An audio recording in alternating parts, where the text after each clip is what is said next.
Hola, mi nombre es Mónica Restrepo y a continuación voy a presentar el aporte de Luis Althusser a la pedagogía crítica con su ideología y aparatos ideológicos del Estado.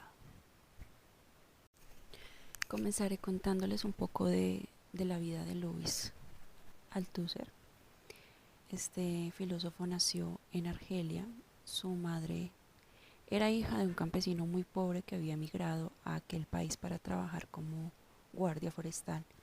Su padre era de Alsacia. Su abuelo había elegido la Francia del 71 y el gobierno francés le deportó a Argelia. Vivió allí hasta 1930 y luego volvió a Francia. Durante la Segunda Guerra Mundial fue hecho prisionero por el ejército alemán en Vannes en 1940 y permaneció durante 5 años en un campo de prisioneros de guerra. En 1947 fue internado en un hospital psiquiátrico a causa de una psicosis maníaco-depresiva.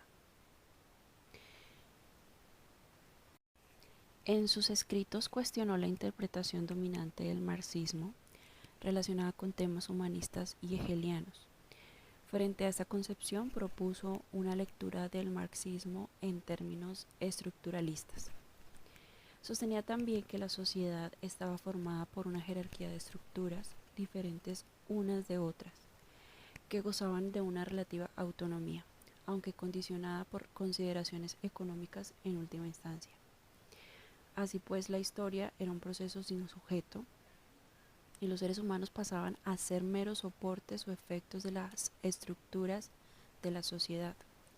A su vez, esta perspectiva implicaba una lectura antihumanista de Marx en la que se rechazaba la idea de una naturaleza humana universal. En los últimos años de su vida padeció de inestabilidad mental, lo que le llevó a estrangular a su esposa en 1980. ¿Qué es la ideología según Althusser? La ideología es una representación de la relación imaginaria entre los individuos con sus condiciones reales de existencia. Para esta ideología, la función reproductiva de la escuela aparece como una función liberadora, liberación de la ignorancia, la opresión, etc.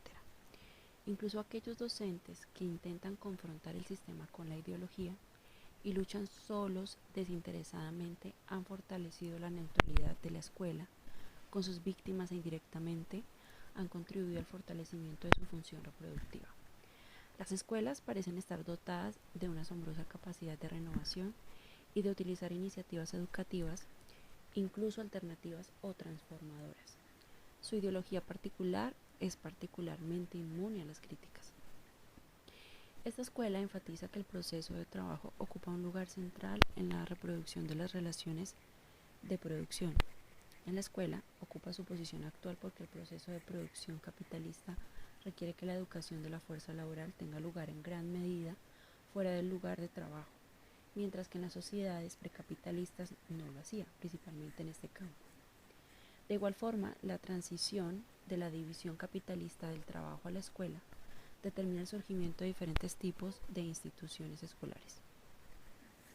El docente que se opone a desempeñar su función reproductora del capitalismo queda condenado al sacrificio inútil o a la desesperación. Esto más allá de que Althusser no tenga esta intención al formular su teoría.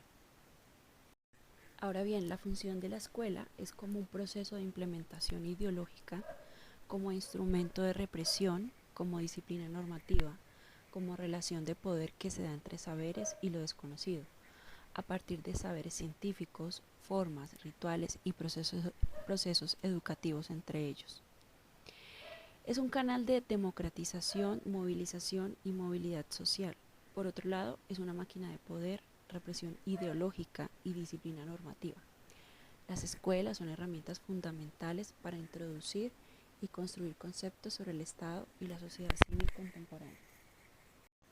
Encontramos dos tesis, una del materialismo de lo imaginario y otra la ideología tiene existencia material. En el materialismo de lo imaginario, por ende, de lo que se trata es de entender por qué es imaginaria, cuál es la naturaleza y efectividad de esta relación como una realidad específica con una consistencia y una materialidad propia. Se trataría de un materialismo de lo imaginario. Y la ideología tiene existencia material. Althusser entiende que las ideas de un sujeto humano no brotan de su conciencia para insertarse en práctica, sino que la existencia de las ideas es material. Las ideas son actos materiales insertos en prácticas materiales.